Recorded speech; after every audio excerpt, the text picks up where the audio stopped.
Tracie,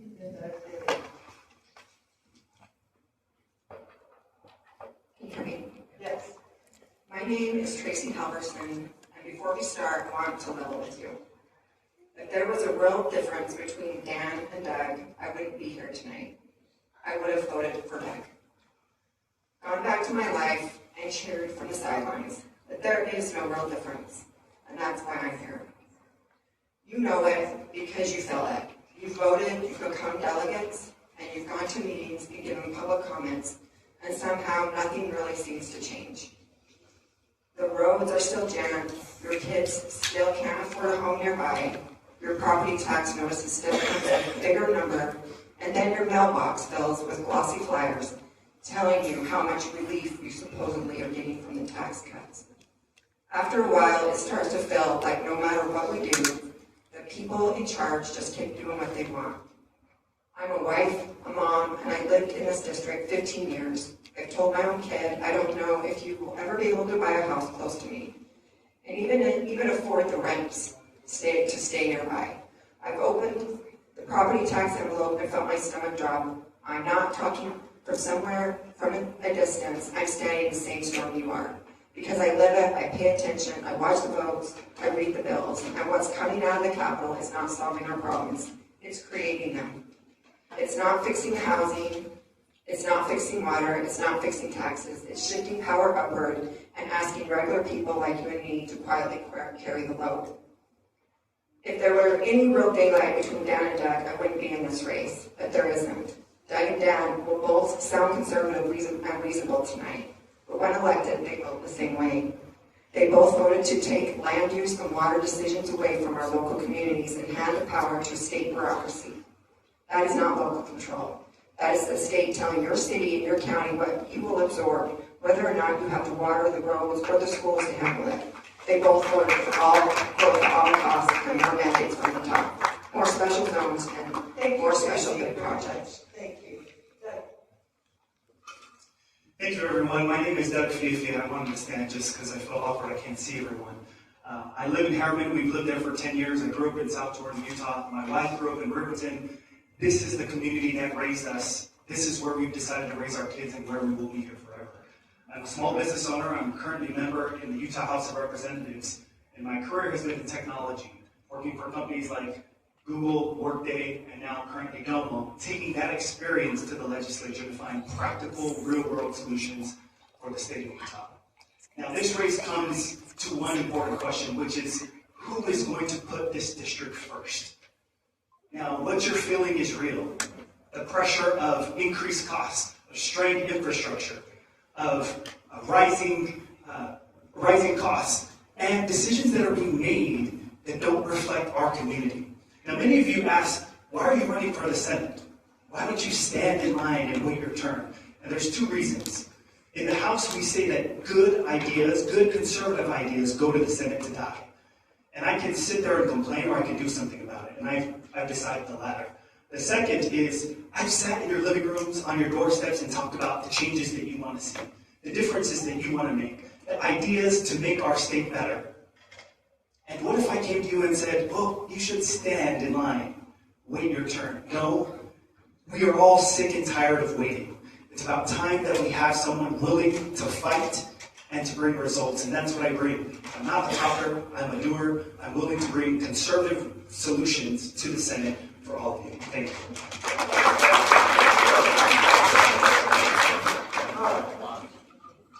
Thank you for coming tonight, and thank you for opening your homes. My name is Dan McCay, and I've lived here for about 30 years, and I appreciate all the kindness that many of you have shown.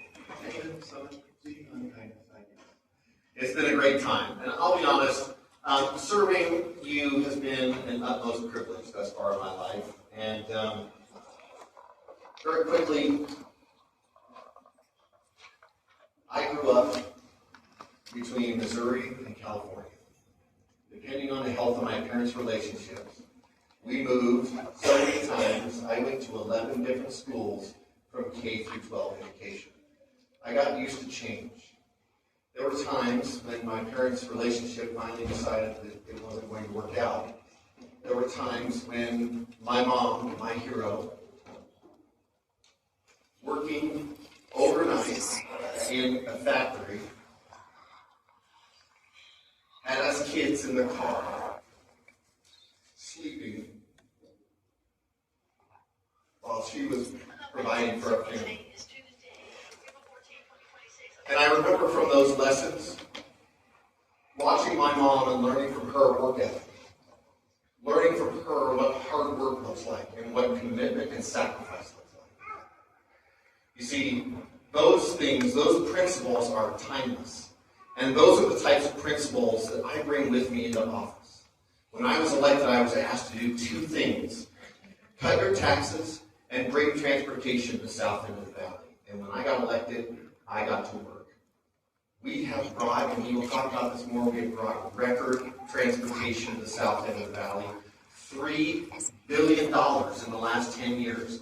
Almost 10% of the state's entire transportation budget spent here, and we've cut more than $3 billion in income, or sorry, $1.7 billion in income tax. I will do more. Thank you, Dan, very much. Okay, the first question. For Doug. Southwest Salt Lake County continues to grow rapidly. What specific policies would you support to make sure infrastructure, roads, schools, and utilities keeps up without overburdening taxpayers? Thank you for that question. Now, there's a real effort from the state to take away local control. They want to infringe on that right of cities to zone and where we use land and to call the shots. Now, we've already seen what's happened in California and Colorado when that happens. They do it in the name of housing affordability, and yet what happens? Well, the price goes up and you pay $1 million for a box. That's what the state is trying to do, because they are trying to build as many units as possible and taking away the rights of our city councils. I think that's wrong. What we did in this last session, Cal Roberts, was take $100 million away from the transportation fund, put it in a fund that will go to high-growth cities, to infrastructure, to unlock the units that have already been zoned and entitled, that have been approved by city councils and by the public. There are over 100,000 units already entitled. The issue is not zoning. The issue is we need infrastructure. And in our area, we're about 10 years behind. And so this effort to take away the city's power is something that I will fight. I will continue to defend. And I've shown that in cities. I've partnered with cities to make sure that we defend that right in my committees and killed several bills to make sure that we protect that right. Thank you. Thank you. Tracie.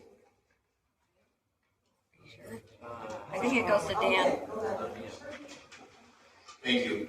I agree on the local control. I think it's absolutely fantastic, and you've seen several efforts. I just think at the end of the day, the governor and many others are just wrong about what's causing our housing shortage. Our housing shortage is being caused by some tax issues, as well as other government incentives that are causing problems across the state. One of the issues is we have a capital gains issue where people feel locked into their home because they've got so much equity in their home and they don't want to move. 10 years ago, we were 30,000 people that were over the age of 65 living alone in a home that was 3 bedrooms and 2 baths. Today, we are over 90,000. The question that I have for all of us is, what policies have we created that is keeping our seniors locked into their homes so that they don't feel free to sell? And one of the ways that they don't feel free to sell is capital gains. They are locked in their homes. This is one reason we almost got it into the big, beautiful bill, and we're trying to still work on removing capital gains from the sale of all personal residences at the federal level. But we also have property tax problems, where we are paying the property tax of people who who are rich, but they don't have a lot of cash. And so we are paying property taxes to encourage people to be in their homes longer. And if we continue to have these policies, we're going to continue to lock seniors into their homes and lock our children out. And that's where you get pressure from the state to have avoid local control. Thank you, Dan. I find it's funny that you guys say you'll fight to keep local land use, because SB 284 you both voted for, and that local land use and water use has been centralized to the state, so that's already too late. You've already done that.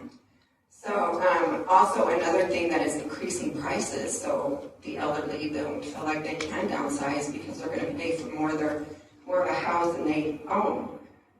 Part of that is prior years before the Trump policy just passed, we were in, the state was receiving anywhere from 30 to 40,000 immigrants a year. That is going to outpace our birth rate. It is going to increase the homes because we're only building high density. In Colorado, they also centralized their housing to the state, and now they have essentially rezoned the entire state to high density. And they're going into old neighborhoods and ripping down homes and putting 4 units on a lot. So it's already here, Doug. You forgot to vote no. Same with you, Doug, or Dan. So that is why I am here, is to give you another choice and to actually vote to represent you.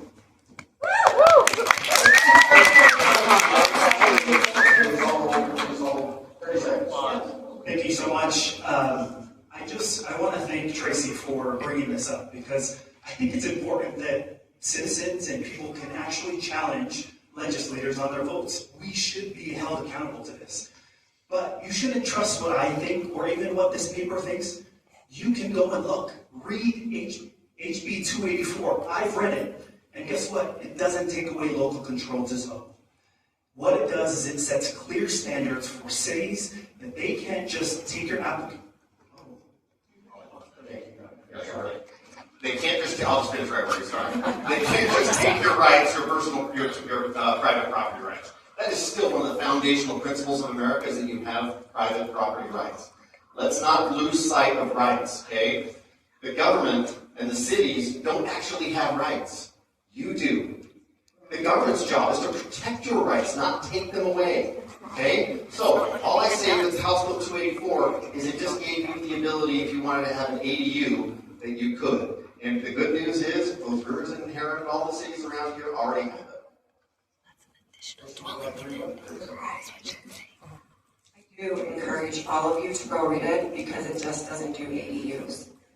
It actually even harms your ability to appeal the land zone change. So I do encourage you to read it.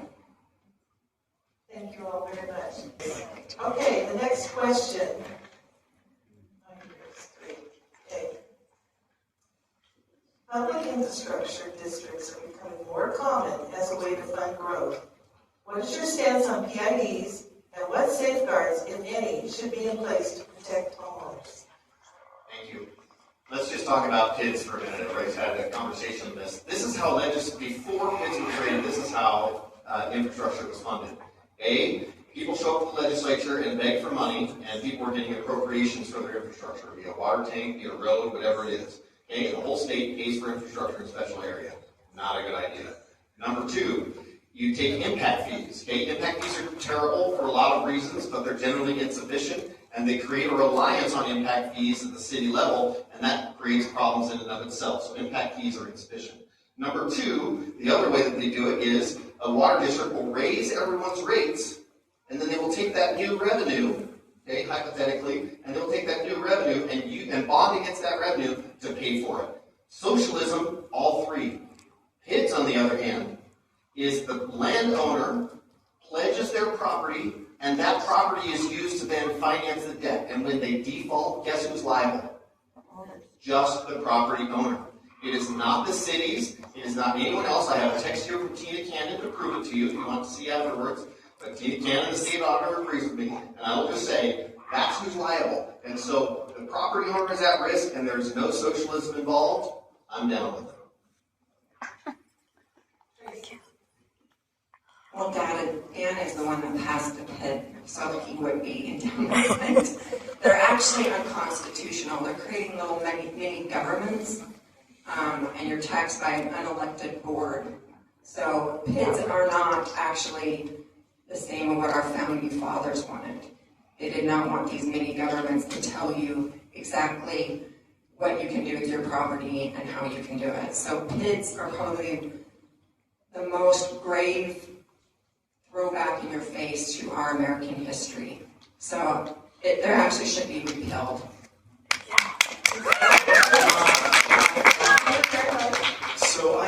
say that PIDS is probably one of the worst ideas that the state has come up with.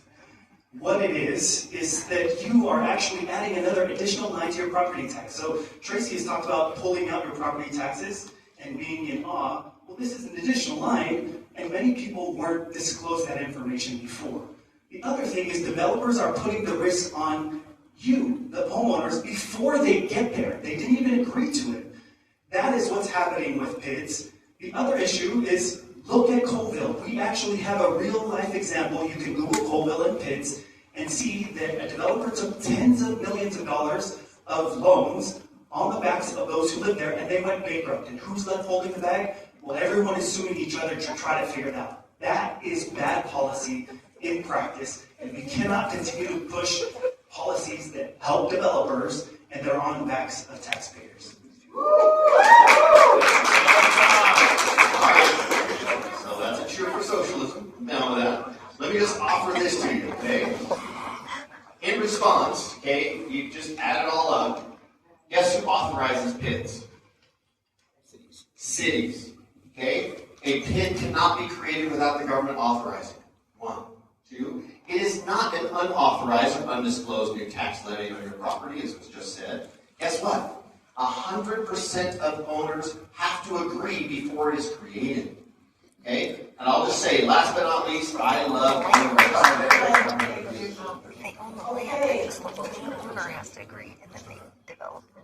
And then those who buy it. I don't need 30 seconds. Dan, SB 284 just took that right away. So now the cities can be dictated by the state for their PIDs and their regional development zone.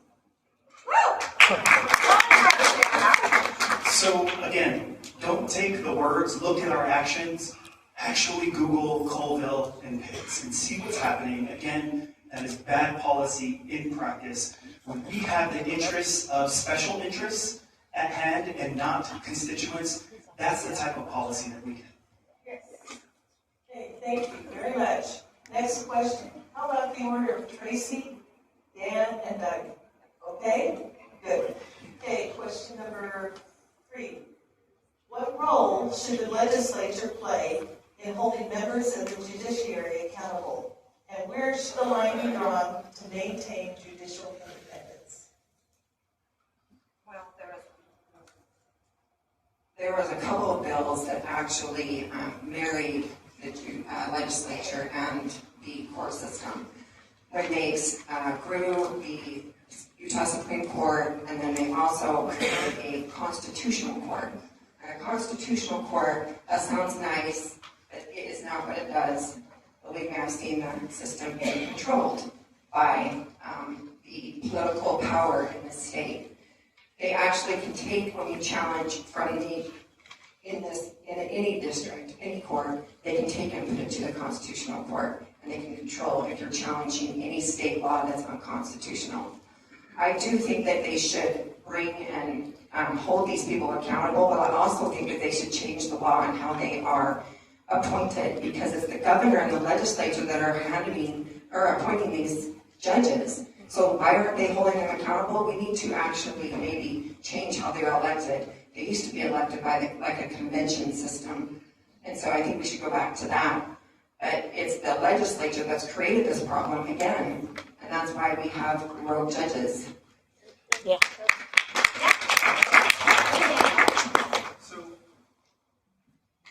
So one of the issues with judges today is there's no accountability. We see their review system and how they review each other, and what we found is a lot of the time they protect their own. And one of the powers that the legislature has is to impeach.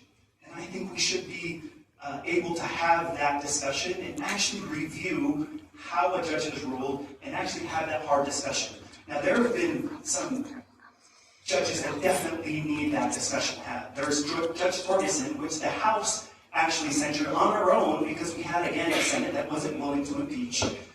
Because they said that a kid who was passing paraphernalia, inappropriate, explicit child pornography, he said that he would just take time served because he came from privilege and that he'd seen worse.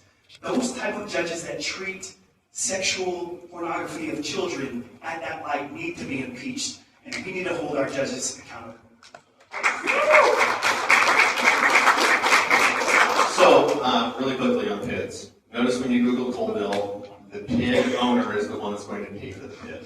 Okay? Nobody else. And two, a change that we need is we need to add disclosure to the real estate purchase form to say when that PID exists. So that disclosure is there. Judicial independence is an important principle, and so the important piece of judicial independence is that we follow the Constitution, because the Constitution provides principles by which we can govern ourselves. Okay? Guess who starts an impeachment? The House of Representatives starts the impeachment.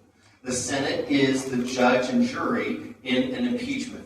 We cannot take action before the House makes action. Okay? So, in this situation, I believe the proper role is high crimes and misdemeanors, or malfeasance in office, is what the Constitution says. Let's stick to principle. And this is my one plea as we think about all this. Principles matter. They do. And they aren't flashy, they aren't stylish, but they matter. And just because there's a popular clamor for one reason or another, whether it be, a hanging or an impeaching of a judge or whatever it may be, what I would say is, let's stick to the principles and make sure we follow due process. You deserve it, and so do they. Thank you. Rebels? Again, the legislature created this mess. They're the ones that the governor appoints and may ratify the judges. And we can talk all day long about malfeasance in office, but we saw that with Deidre Henderson, who has unlawfully applied signature gathering and put candidates that were disqualified on the ballot. So asking for it now, it's never been done, because no one dares disagree. They just disagree better. I think something that needs to be clear is the way that we confirm judges, we actually have to do research on their history. What we found is that the legislature uses this as a rubber stamping and a celebration. We looked at some judges that were confirmed, and we saw by a quick Facebook search, these were both judges. And regardless of where you're at, you don't want a judge either way. But it just took a simple search to say, this judge doesn't fit the values of Utah. The simple search was a name that was not the same as the judge's name. So let's be clear, and at the end of the day, she deserved due process. Some people that may not be conservative or Republican can do 99% of the job, okay? And every once in a while, you have problems, and that's why we created the 3-judge panel. And that 3-judge panel is going to help us on constitutional issues. But let's not lose sight of the principles. You are talking about people who are legal professionals that do their job. And I do agree that the Senate needs to do a better job. I want to see we have worked hard, and we'll keep going. Thank you very much. Okay, next question. We'll do that again, Tracie.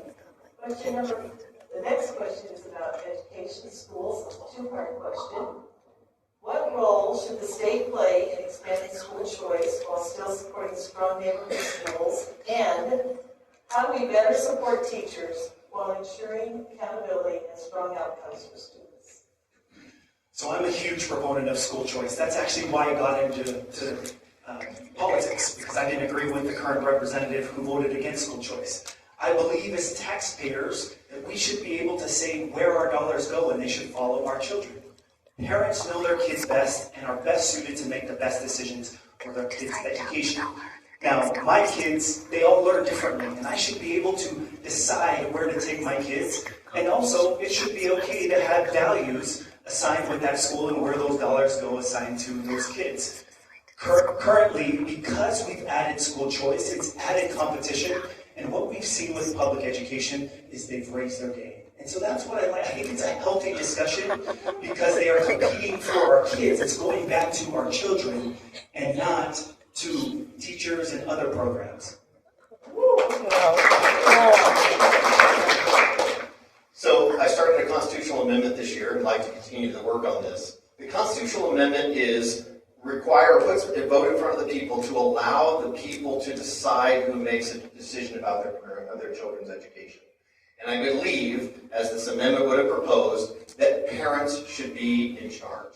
And if we don't have that amendment in place, the problem we have, that principle isn't immortalized in our Constitution, is these judges can take it away from us. And they've already given us language in the recent school choice decision as it relates to the Hope Scholarship Program. They've already outlined their analysis on how they plan to take away the ability for parents to make individualized decisions for their children's education. So I will just add, it is important, tantamount, that parents be the ones making those decisions. And I've seen the best teachers work well with their parents to help those children succeed. So school choice, it actually just grew government. Most of the money goes to the administration that is administrating your accounts. So it really wasn't school choice. You already had the choice to take your kids anywhere. I just shouldn't have to pay for it twice. So the way we support our teachers is we cut the administration. That's what's happening. We're paying way too much of the administration. We need more support for the teachers, not the bureaucrats or the administration that creates more tape and puts more burdens on our teachers. Let's answer the second question. In the last 4 years, we've increased education funding by $2.3 billion. That is a lot of money, and that is going towards our teachers' programs and our students. One thing that Tracie said that is correct is when you look at funding over time, what you see is teachers have so slowly progressed up, but you see administration skyrocketing. And that's what we need to do is focus, and the legislature has done this, is focus on getting dollars back to individual teachers and to students and not to administration. Remember, we just try to keep it. I'll help you. Thanks. What I'd say is, this is important, absolutely, but remember, we have one of the lowest administrative costs across the country for our education system. Okay? We have one of the, Carol, you're going to get me in trouble.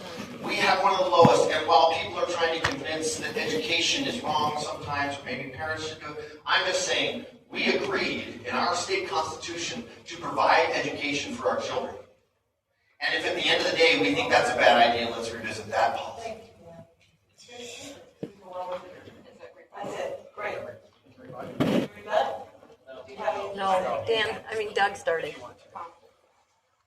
So to the comment that the funding went to the teachers, that is not true. You can ask all the teachers. It did go, and I think you kind of touched on that, but it did go to the administration. Most of it did not go to the teachers. Next question. Oh, okay, great. We'll go Dan, Tracie, Doug. Is that all right? Next question. Whatever the algorithm says. Public safety. Public safety continues to be a top priority for residents. What will you do at the state level to support local law enforcement and ensure communities remain safe? Yeah, thank you. In 2016, 2017, Trent, I can't remember, Mayor Staggs. Mayor Staggs came to me with a problem and said they were trapped in a special service district that was not achieving the local control that was needed in law enforcement. 16, 15? 17. He's got the photographic memory, I'll just rely on him. So he came to me, and together we worked hard and passed a bill to make it so that Riverton, Bluffdale, and Harriman, and all of the districts, all of those that were stuck in that special service district could free themselves, and the councils could vote and create their own policing authority. At the end of the day, that has been monumental, has saved Riverton and Harriman, has saved both cities millions, and I think those types of steps, those types of decisions, where we've pushed them down to the local level, has worked out in spades, and I'm very proud of that effort. I appreciate the mayor for bringing that issue to us, and we'll continue things like that.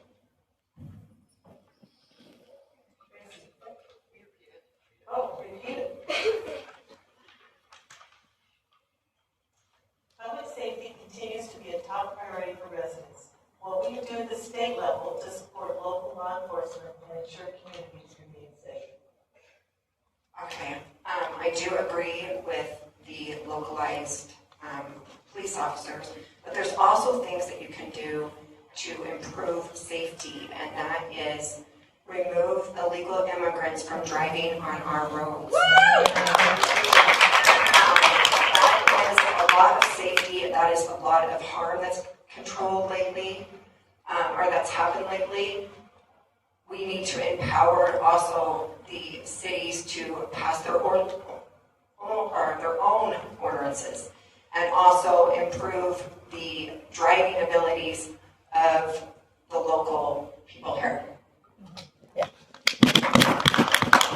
So I support our local law enforcement, and what that means is making sure that they have the people, the training, and also the resources and tools to do their job correctly. But one thing that we aren't talking enough about is that we lack jail space. If you look at Salt Lake County Jail, right now they're always at capacity or just below it. 30 to 40% of the new bookings are warrants that are low-level crimes, non-repeatable and non-violent. But yet when we find actual criminals on the streets, we can't book them because there's no jail space. And so we have to have a hard look in the mirror to figure out how to do that. Here's a couple of thoughts. Number one, we have to prioritize criminals and reoccurring offenses. That has to be the priority for bed space. Those who are low level need to clear the bed space. Two, we have to be more efficient. That means people should not be in jail longer than they need to be. Get them out if they're low level, if they're not violent, get them out so we can clear the beds so that violent criminals are in jail and off the streets and safe. Those are two ways that we don't grow government and increase taxes. But the legislature has also invested $125 million in additional bed space. That's something that we have to do in order to get the criminals off the streets and keep our community safe. Thank you, Dan. I'll just add, this last year, the last 2 years, I worked for Riverton, we passed a bill that said if you don't have a driver's license and you get into it and you're stopped by police officers have the requirement to take that car off the road. Why? Because a constituent from Harriman reached out to me after her husband had been killed out on Bacchus Highway, okay, by someone who did not have a driver's license. And that led to us taking the steps to remove the ability to drive without a driver's license. We stopped and we let go. I appreciate that thought, Dan, because that is a very sad situation. But when you create bills off one situation, you get bad law. The reason why when you take away somebody's or you confiscate someone's car, there's no due process. I had a friend call me because he didn't even know his driver's license was revoked. He was actually related to a general authority, and his car got confiscated, and he got no due process. He didn't even know his driver's license was revoked. I think one thing that we did good in this city, Riverton, and I was highly supportive, is Mayor Trent Staggs making sure that local enforcement partners with ICE. I think that's the safest way we keep criminals off the street, is them partnering with local officials who understand the culture, who understand the people, to get the criminals off of the streets. I think that's something that every city should do and look at partnering and coordinating. We have to keep our citizens safe, and that comes with coordinating with our federal agencies. Thank you. Okay, on to close a different topic. Tracie, Doug, and Dan, at the beginning. Right, water is always a concern in Utah. What long-term solutions do you support to ensure we can sustain growth while protecting our water resources? Well, we can quit building and shipping more people into this state. And the reason why we know if that's happening is, again, there 20 to 30,000 immigrants are being thrown into this state, and we don't have the capacity. But you can also build reservoirs. I come from a family of farmers, and water is very important to a farmer, and if you cannot feed your food, how do you eat? So I know there's a lot of talk against farmers, but if we do not have farmers, we do not eat. And so there are ways to manage water. I think it is mismanaged again because it's pulled back to the state engineer. I have farmers calling me every month saying, if we don't stop this, we are not going to be able to survive. And so part of that is more red tape at the state engineer. We need to push it back down to local control. That is the only way we stop the bureaucrats from overstepping and mismanaging the water. Yeah. So when it comes to water, there's three things that I think are important. Number one is protecting water rights. That is of the utmost importance. Number two is we can't talk about water issues if we don't talk about conservation. But that can't be the full discussion, and it can't be at the cost of individuals' rights. The third thing is we have to look long-term at additional supply. Right now, there's some ideas. We have a group in South Jordan looking at piping down water from Mississippi. There's another group looking at from the Columbia River. There's another group looking at the Yellowstone Lake. And there's 2 small pipelines that they can build to pipe water into Utah. Also locally, we have found an underground reservoir below Farmington Bay that we just discovered. We need to do studies to see if there's water below the ground. We used to be one full lake, not all of it just evaporated magically, but there has to be some studies to see if there's waters actually there.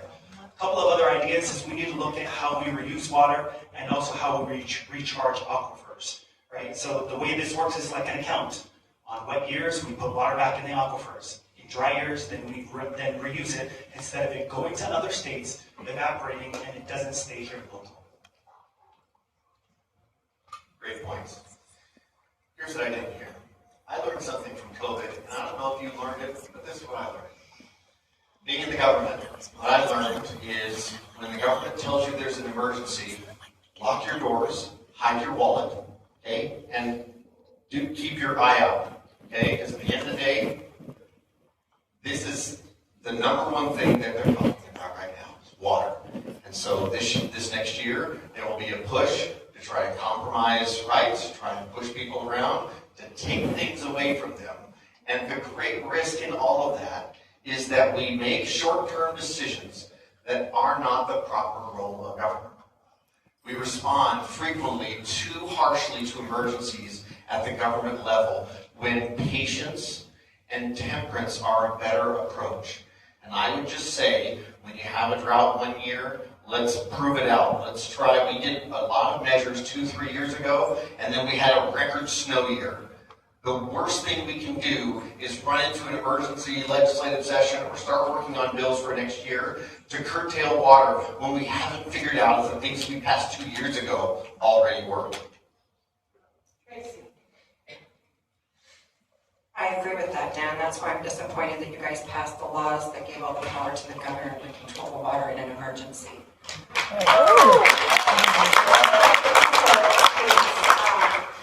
We do need to conserve water. I mean, you know, when there's floods, we should have reservoirs in those years there's a ton of snow. We should have reservoirs to catch that so it's not flooding people's homes. So there is a very big mismanagement, and yes, the control of the water has been stripped from the people. There's a notion now that's a war on the grass. We're seeing the cities now put in areas and new developments without grass, without trees. All of it is rocks and asphalt. How bad would our community look if it was just rocks and asphalt? There is a discussion to take away any non-friendly green. We are focused more on pumping water into a lake versus the water that we're using. I've always been people first. We have to be balanced in the way that we look at the water issue. The last piece I'll add is that water, we use property tax to pay for water infrastructure. Why? Because the water districts prefer it because it is a stable source of revenue. I have been pushing, and I've been pushing for 15 years, and I'm going to keep pushing. Property tax should not pay for water. As long as property tax covers for water, and it isn't related to rates, where people's use is related to what they pay, then we will continue to have water wasting. Rates have to equal usage. Thank you. That's a very nice segue into our next question. We will start with Doug and Dan and Tracie. And the question is, property taxes have become a growing concern for many homeowners in our area. What specific reforms would you support to provide relief while still ensuring cities and schools have the funding they need? When it comes to property taxes, we have to have accountability and transparency. We just recently saw the county come out and increase our taxes 13-14%. That's without any of us saying so. And it's hard to keep them accountable. One idea I think that's important is if we have some of these special districts or a school district or even a county who comes in and says we raise the taxes above a reasonable amount, there should be another line of approval. An example would be if a county asks for an increase above, let's just say 5%. it goes to the cities that are local in there, and the city councils who are elected to the people, who are closest to the people, have the decision to vote. If they get 50 plus 1%, then that is approved. Without that, it doesn't get approved. What that does is add an additional layer of accountability, and that makes sure that both levels of government are working together and are communicating. One can't do one without the other, and accountability comes back to you. Yeah.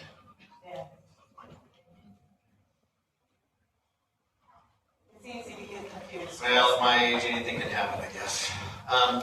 So I'll just say, thank you for describing Senate Bill 97 this last year on property tax caps. That was my bill. I appreciate it. That's the way I feel like we ought to look at.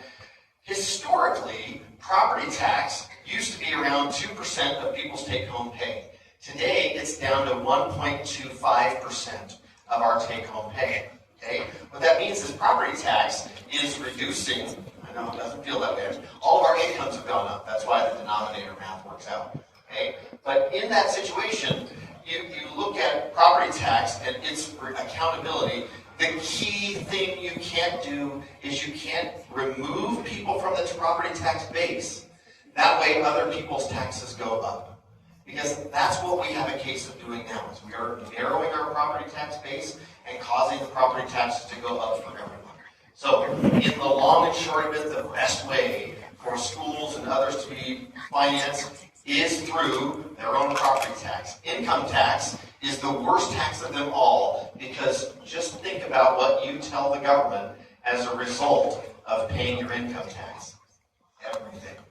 And for the privacy reasons and all the other economic reasons, income tax is worse than property tax. So the Utah State Constitution, when you cut income tax, it automatically is going to increase your property tax, because Utah Constitution, that's how we pay for our schools, is through income tax and property tax. Income tax is usually more controllable than a property tax. Nobody likes taxes, but you know who else gets a huge tax break? Data centers. Northrop Grumman. Why are we giving those people millions of dollars in tax breaks and then taking more and more from us? There is no savings in any of the expenditures. All we do is grow, grow, grow. They just passed that they're going to stream and digital tax. I guess they don't have enough tax money. But maybe they should stop giving tax breaks to data centers, Northrop Grumman, and these big corporations that make millions of dollars. Yeah. So Senate Bill 97 did not include an additional line of approval. What it did is it capped all cities and other taxing authorities at 5%. What that would have done was automatically guarantee that every city, every county, everyone who could would increase your property taxes by 5% every year, either to save up for a big project or just to do it because they could. And so that was a bad idea. I added another layer of another approval to add accountability to the people. Thank you. That's not automatic. Everything has to go through the truth in taxation process. Every city has to mail you a notice to say that they're going to raise your property tax, and you still get to hold all of them accountable. Okay? That process still works. Now, whether or not they feel accountable, maybe they don't. But what I'll say is, the best thing we can do, we just talked about this, Trace is exactly right. Giving tax incentive to data centers narrows the base. And when you narrow the base, you increase the rate of everybody else. That's what we've got to stop doing. Thank you. I'm going to take a break. It gets pretty intense here, doesn't it? Which is good. Excellent questions. But I would like to thank these candidates for complying with the rules and following along. And it's been wonderful so far. So thank you.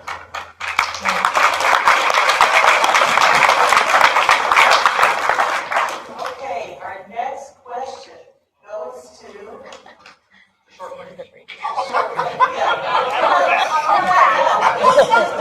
a commercial break. That's all. Yeah. So we got about. Let's actually take a water. Okay. I Can we think just grab water? please.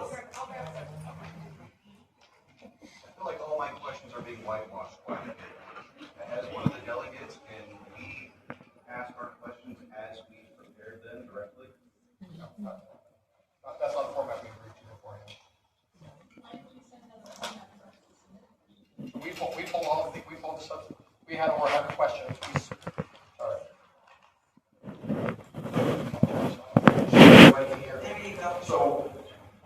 the substance out of all the question and try to find just common ground. We're trying to get as much talking down as we can with the big substance. We've never done this before either, like federal RAS applications, we've never done this before either. I think this has been great so far. If you have more in-depth discussion, they're going to be here. I think everybody will be okay staying and talking, but we try to pull as many subjects together as we could. And I'd like to add to that, not to speak to our inexperience with doing this, but we actually really reach out to some experts that do debates on a regular basis to find out whether or not our questions were appropriate, whether they were broad-minded enough. Because we want to ask questions that speak to all of you, and some of you have particular questions. So if you have particular things that are not being answered or that you feel are being whitewashed, you're certainly welcome to speak to the candidates at the end. All right, I think we're back to the single biggest issue facing District 18 right now. Now, what specific steps would you take to address it? Thank you. You know, we talked about transportation briefly, but, you know, we improved Redwood Road when I first got elected. We've improved and added all the negative intersections since we've been here. We have now, they weren't planning negative intersections, we now have them. We've now funded Mountain View Corridor to be completed as a highway. We've now funded Backus Highway, and all these fundings, all these projects have come into the state, or come into our area. Soon as our transportation needs are met, at least hopefully, at least as projected, as they're met, the next question we have to start turning our minds to is, how do we as a community want to transition from this high intense growth area to this maintenance and, and providing quality of life? And I think that's the biggest issue in the next, 5 to 10 years in this area. I think the biggest problem facing our district right now is the growth. And it is because we incentivize these big, huge companies to come in here, and we give them these huge tax breaks. And they need workers, so they go and pressure the legislature to make it easier for them to have immigrants that come in and work for them. That needs to be incentivized and also encouraged to actually hire the American worker, employ the American person that actually wants to build a home here by the people that actually settled here. I think the infrastructure is not going to be able to hold it, and that is our biggest problem right now, is we do not have enough infrastructure or space. We're in the corner of the valley, and they chose to overpopulate the corner of the valley. Talk about watch out for a fire. So the most important issue in our district are 3 things: infrastructure, infrastructure, infrastructure. That is the most important issue. We need a senator who's willing to fight for infrastructure dollars for our area, not for the rest of the state, for our district and for our cities. Now, I think there's been a lot that's been accomplished that was highlighted, and I think as a legislature, we like to tout and say, look at what we've done. But I think it's unfair to the cities who have worked hard and tirelessly to study where these roads need to go and helping support them. That's what actually makes a difference, is cities partnering with state leaders to get the job done. We don't independently work as the legislature to say, here's where infrastructure goes. The reason why I have backing of city council members, a mayor in the district, is because I've effectively communicated and represented their needs. They have a voice at the table. And if we override that, we will continue to see our neighborhoods change in the way that we don't want it. Thank you. I agree. I'm really grateful that for the last 10 years, we've gotten 10% of the state's transportation fund spent here. If you looked at it by proportion, it should have been 1/29th of the state. But literally, District 18 alone is 10% of the state's transportation budget. Why? Because we do have those needs, and we have responded to those needs. And I will just tell you, in working with the cities, I appreciate that description of the relationship, because that's exactly how it's been. And I'm very grateful for mayors who've been here and worked on it. So SB 284 that took away the local land use and water zoning, you won't have a choice anymore, Doug. That's what you guys voted for, and I don't even know if your local council knows that. The SB 284 passed that. The state will dictate and tell you you have to build, even when you don't even have the water. They don't care. This localized it to the state. They've done it in Colorado, they've done it in California. It's the same leftist policies that got passed here.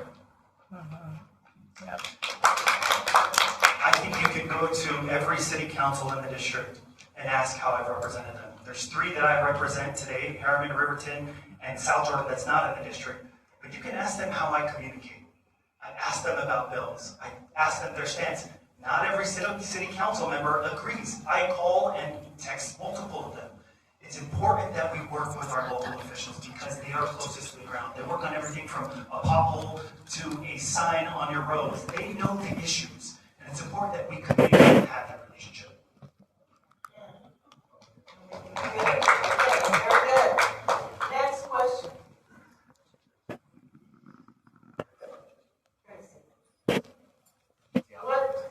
What is one issue where you may differ from others in your party and why? I have courage. I actually will hold people accountable. What's right is right, what's wrong is wrong. Our laws are not followed.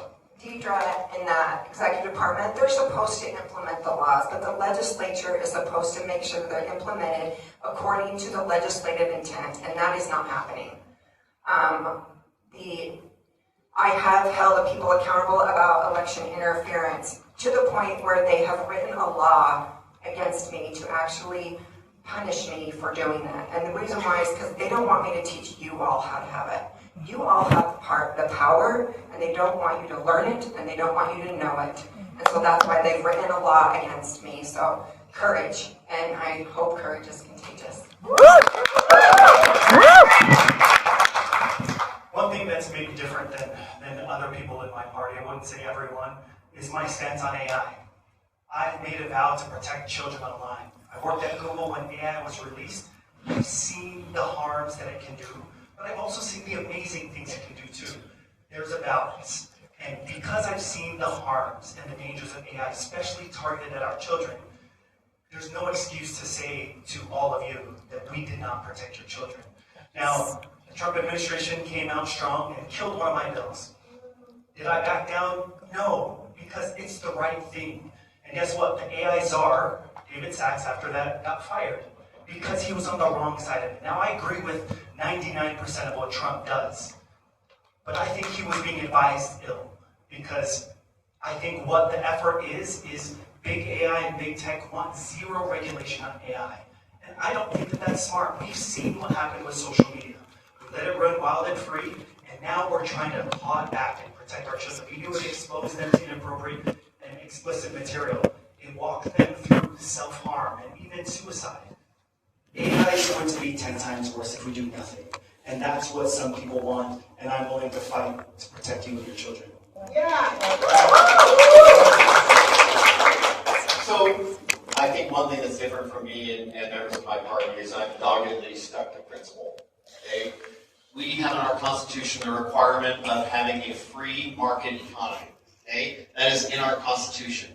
And trying to a regulate first approach to anything is a bad idea. Starting with, that violates the very first principle of limited government, personal responsibility, and individual accountability, and fiscal responsibility. When you think through those things, it is a parent's responsibility to keep an eye on their children and help them implement AI in a safe way, not the government's. It is not the government's responsibility to manage your phones or manage your filters or your taxes or those kinds of things in your homes. It is your responsibility. Stick to principle, not popular. Popular is do whatever you can with the government to make the people or companies say mercy. And I will tell you, it's all fine and good until it's you they're coming for.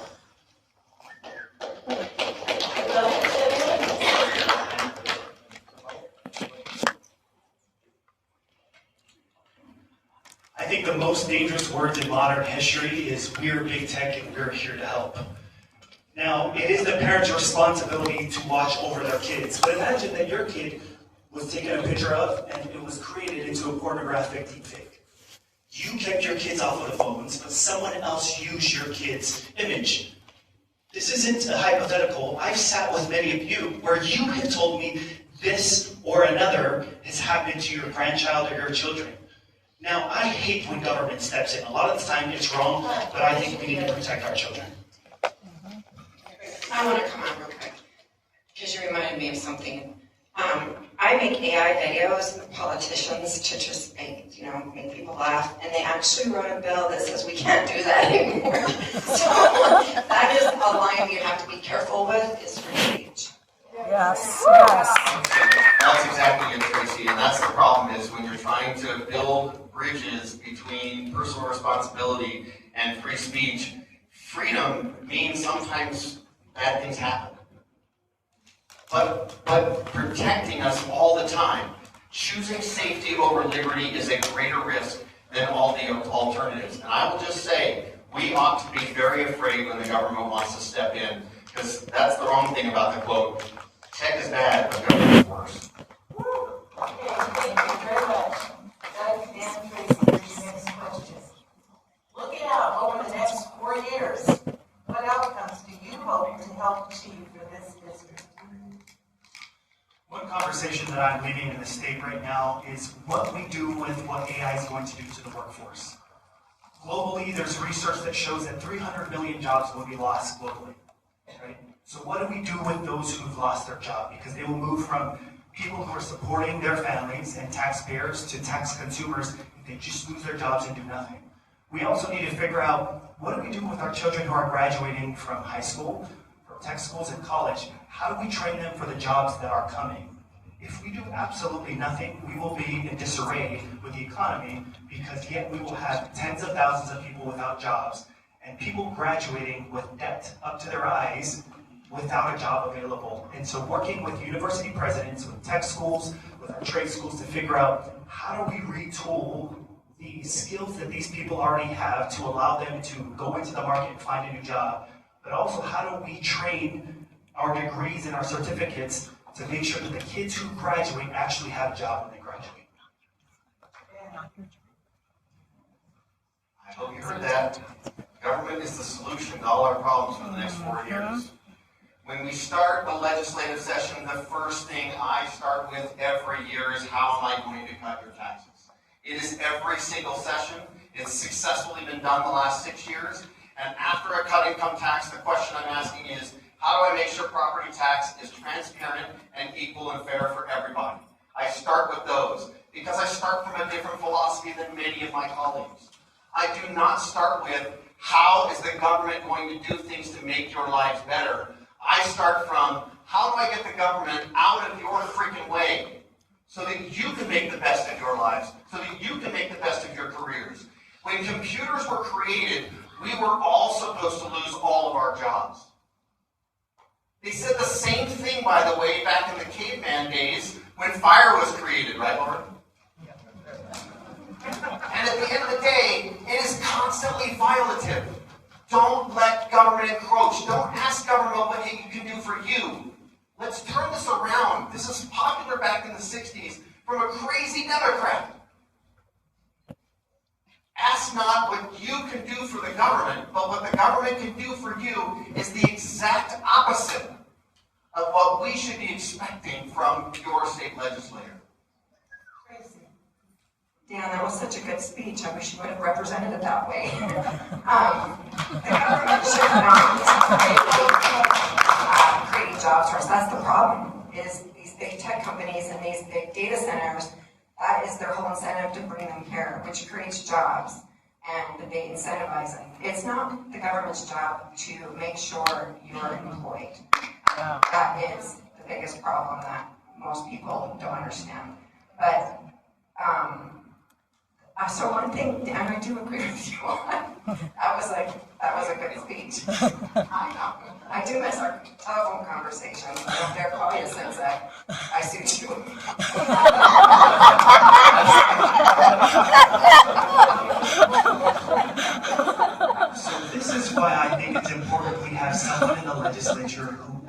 actually understands technology, who can view it from a conservative viewpoint.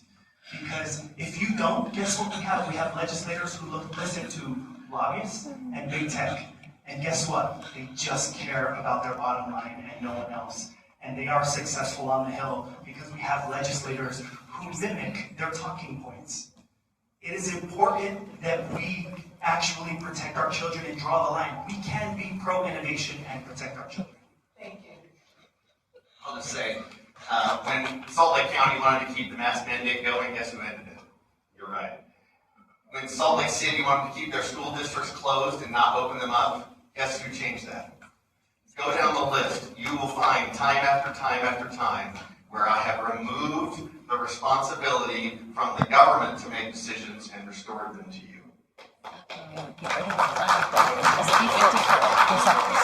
Next question.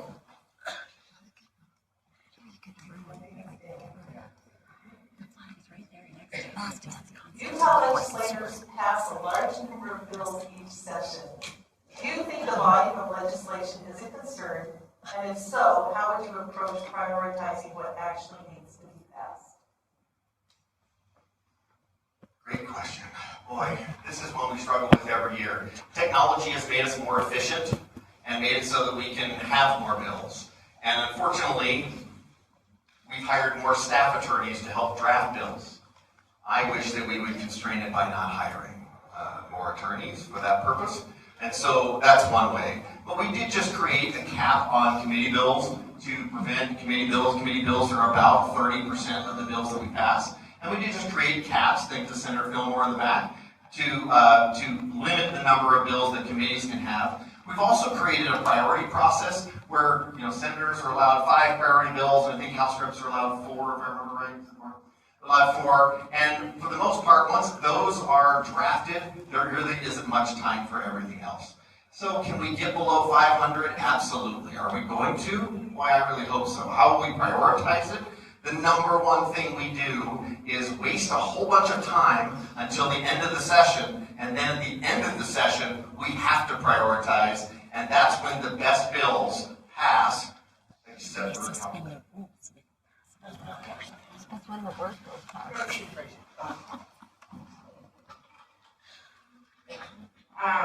I think they need to repeal more bills. Yeah.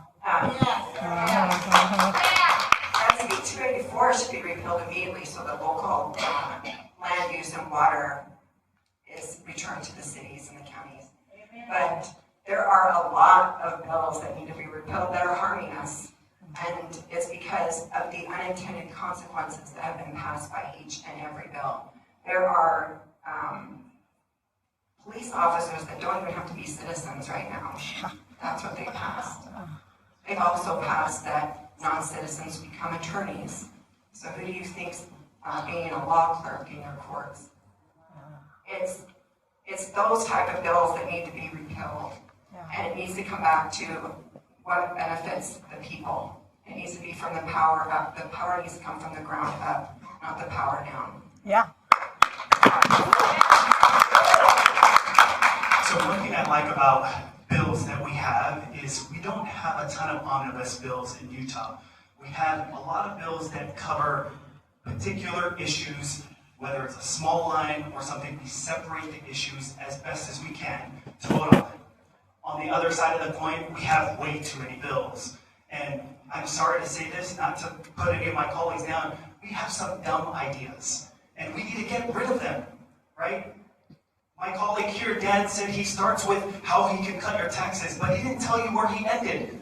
There's a lot of dumb ideas on how to spell Utah. Do we need to pay a legal person, a lawyer, $10,000 to draft that bill, or what license plate you have, or what flag we fly? Yeah. Someone in the marketing department should join the marketing department, not the legislature. We need to focus on doing our job, and my goal is do less. The legislature will do more damage, less damage if they do less.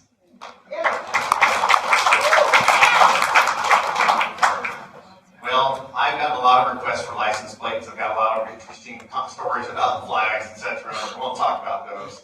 What I will say is, I've never taken a $10,000 donation from anybody and then showed up and passed their bill. Nobody gave me $10,000 to pass Utah bill. Nobody did. But you know who gave $10,000 bucks?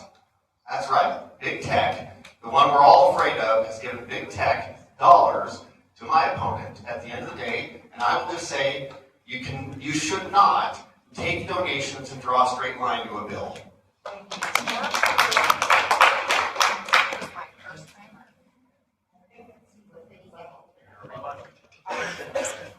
I agree about the frivolous arts and crafts bills that we passed, but I also agree that we should not be taking donations from donors. We are beholden to you. We don't need a lot of money if we are doing what is right, because you know what? I have a ton of people that will do anything to help me and to support me. And that is where I invest my time and my energy, and that's who I care about. And if it's any bill is passed that hurts them, that's where it matters. I'm glad Dan brought up disclosures and donations, because he's received $32,000 from the Realtors Association. And where do his bills go? It lines the pockets of our developers. How funny. Who is funding his campaign? His Senate leadership. Who's backed him? All of his Republican senators. He's a part of the establishment, and that's what we need to fix, is good bills going to die in the Senate. One last question, and then we will allow you to do your conclusion. The last question is, and I think we're back to Tracie. How should the state approach issues like homelessness and its impact on surrounding communities? Quit funding the NGOs to actually do it. Yeah. All that does is pat the pockets of the administrators of the NGOs. So we need to stop funding them.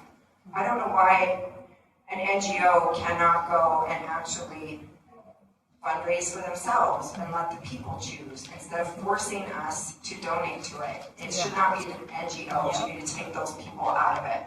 If the government wants to fix it, they shouldn't be funding an NGO and then wonder why there is no money or where the money goes. Also, somebody also talked to me the other day that no one's held accountable in NGOs. Imagine that. They aren't in government either.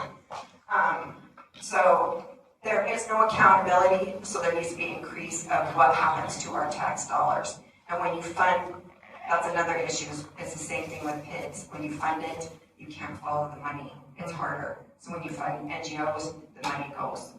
Yeah. So with homelessness, there was an initiative from the federal government that was housing first. What we did is we thought that if we gave someone who was homeless a home, that it would solve all of their problems. That was incredibly wrong.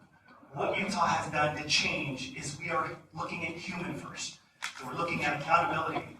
That we're looking at not just giving them a house, but actually helping them with the problems they have, and not just them cycling through the system and wasting our taxpayer dollars. And so I am all about the human first, getting the homeless off our streets so that it's safe for our kids. Thank you. You know, over 15 years, you take property, you take a donation from the realtors, right? And I don't know how many of you are realtors in this room. There's a lot of them, by the way. But you aren't evil, okay? I just want you to know you aren't evil, and the tax that you contribute to, that are contributing to and focused on property rights, is really, really important to keep doing. Now, I'll say this. In 1 year, I've never received a total of $50,000 from Big Tech, but we'll talk about that later. The number one thing, okay, as we're dealing with all this, is making sure there's appropriate oversight. And that's why Senate Bill 148 passed this last legislative session. We finally created a true oversight committee to doge the state of Utah's budget. And Senate Bill 148 was my bill, and I've been working on it for 2 years trying to convince the governor and others to let us really pour through the budget, using AI tools and others to try and doge the state government. We know there's waste, we just need help finding it. And that's why, if you will re-elect me, I will continue to oversee this oversight committee so that we will find the waste, fraud, and abuse in the state of Utah and return it to you, the taxpayers. It's Tina's job. That's Tina's job. I think there's a bunch of us that have some information about where there's fraud, waste, and abuse if you want us to share it with you. The housing, because they're going against the homeless and trying to help them. Again, it's throwing more government and money at it. It doesn't seem to be helping. Yeah. And we actually need a real solution, and like Dan said, the government doesn't help. Yeah. So Big Tech has created 5 super PACs with $100 million in each of them, $500 million. Their whole purpose is to take out legislators like me looking to protect our children and to stop any legislation. I would be willing and happy to talk through any line item and any donation. 95% are family and friends that are Polynesians. So when my friend says it's dark money, well, let's be careful what we're legally dark. But I've never received money from Big Tech, ever, and I never will. Thank you. So, you're okay if somebody sends out a correction for you? If you remember, in the committee, you're right, there are PACs that are created, and they've reached out to me and offered money. That's what I said. No thanks. Know why? It's not it, right? At the end of the day, we don't need their money. We don't need them being involved in outside money coming into the state of Utah to influence our elections. We don't need it. At the end of the day, I believe that principles will win in the long term. Thank you. Okay, candidates, this is your last chance to make your case. You each have 2 minutes. We'll start with Tracie, if that's something you want to say. It's Dan. Okay. Thank you. I know this has been enjoyable for you. I would like to say it was enjoyable for me. You guys are great, and honestly, this process is fantastic. These are 2 amazing candidates who have worked hard to represent their communities and do all that they can. I love their passion and their insight. Let me just say, a return to principle is always going to be in style. Okay? Like cargo shorts that go past your kneecaps, always going to be in style. And I will just ask that we continue to focus on limited government, personal responsibility, and individual liberty, so that at the end of the day, when we are focused on the things that matter most, restoring opportunity to you, that is the proper role of government, and that is how we have maintained our #1 status across the country for economy for 15 years in a row, and I'm going to add one more. We are the #1 state for upward mobility, where people can start poor and they can end up wealthy. And I will just say that trend is one that we need to continue. That type of success is the type we need to continue. And I hope that as we continue as a state to look at the positive things that we have done, certainly we have work to do. Government is never going to be perfect. But these guiding principles are really the way to go for making sure that Utah remains a shining light on the hill. Thank you very much for your time. Yes, I think at this point we're okay. We'll apply after each candidate. That's great. Thank you.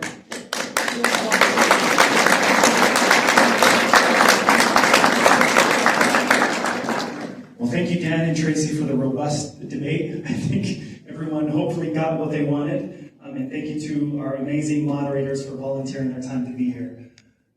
I think it's important that you guys know that it's time for change. As I've sat with you in your living rooms, on your doorsteps, that you all expect different. And the quote that I love is, if you keep on doing what you've always done, you'll keep on getting what you've always got. And what I'm hearing from you is that it's time for a fresh perspective, for new energy, for changes, and to make a difference. And that's what I'm promising is leadership that's local, that's present, that listens, and that is driven by results. Thank you.